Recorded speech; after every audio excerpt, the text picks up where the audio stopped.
Oke teman-teman, yuk kita belajar teks rekon.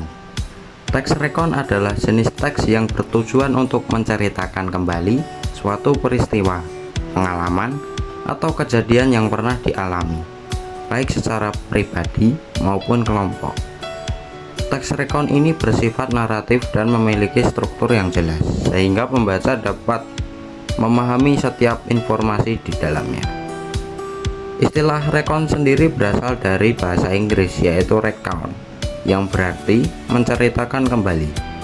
Dalam pembelajaran bahasa Indonesia maupun bahasa Inggris, teks rekon sering digunakan untuk melatih kita dalam menulis suatu kronologi peristiwa secara runtut dengan menggunakan bahasa yang sesuai dengan kaidah. Selanjutnya, kita akan mempelajari mengenai struktur teks rekon. Struktur teks rekon ini sendiri terdiri atas 3 bagian utama ya. Pertama, orientasi. Bagian orientasi biasanya berisi pengenalan atau latar belakang cerita seperti waktu, tempat, tokoh, dan situasi awal. Tujuannya adalah untuk memberikan gambaran awal kepada pembaca. Kedua, ada urutan peristiwa. Bagian utama ini merupakan bagian dari teks rekon itu sendiri, di mana berisi kronologi peristiwa atau kejadian yang dialami. Urutan kronologi disampaikan secara berurutan berdasarkan waktu atau logika cerita. Dan yang ketiga ada reorientasi, di mana bagian reorientasi ini merupakan bagian penutup yang berisi kesimpulan, refleksi, atau opini penulis tentang peristiwa yang telah diceritakan. Terdapat 2 jenis teks rekon. Teks rekon dapat diklasifikasikan menjadi beberapa jenis berdasarkan tujuan dan isi cerita. Di antaranya yaitu yang pertama, teks rekon personal. Teks rekon personal ini berisi cerita pengalaman pribadi, misalnya perjalanan wisata atau kejadian penting dalam hidup seseorang. Dan yang kedua, teks rekon faktual.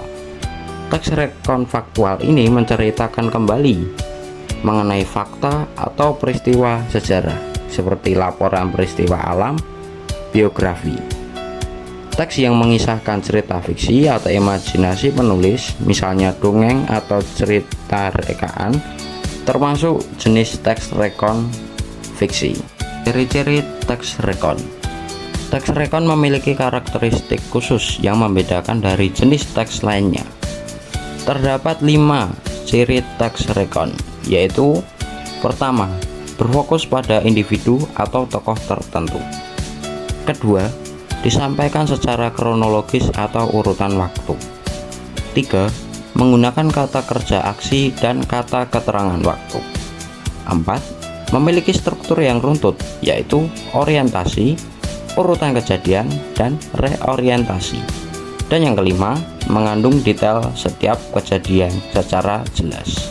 Nah, teks rekon juga ternyata memiliki fungsi khusus, di mana teks rekon memiliki fungsi yang beragam tergantung pada konteks penggunaannya.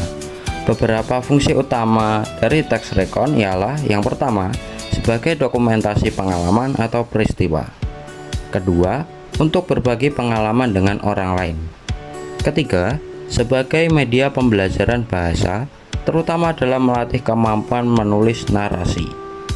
Dan yang terakhir, untuk meningkatkan kemampuan analisis melalui penulisan kronologi kejadian. Untuk dapat menghasilkan teks rekon yang baik, diperlukan beberapa unsur utama yang harus ada di dalam teks rekon yang kita tulis.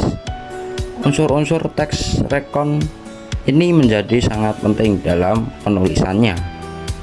Yang pertama, informasi tentang waktu dan tempat kejadian harus jelas. Yang kedua, tokoh atau subjek utama yang terlibat harus terdapat di dalam cerita.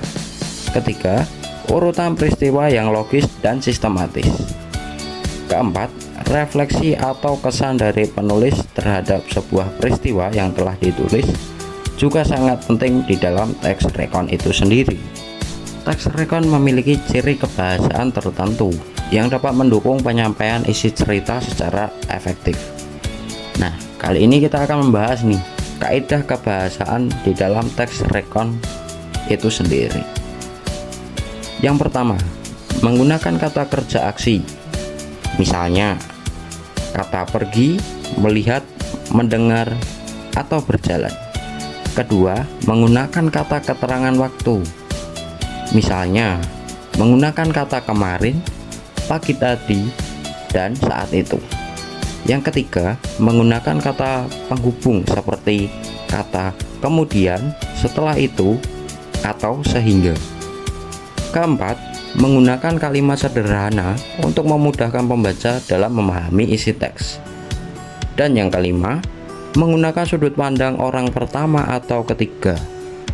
Misalnya, saya sebagai sudut pandang orang pertama, dan kata mereka sebagai kata orang ketiga.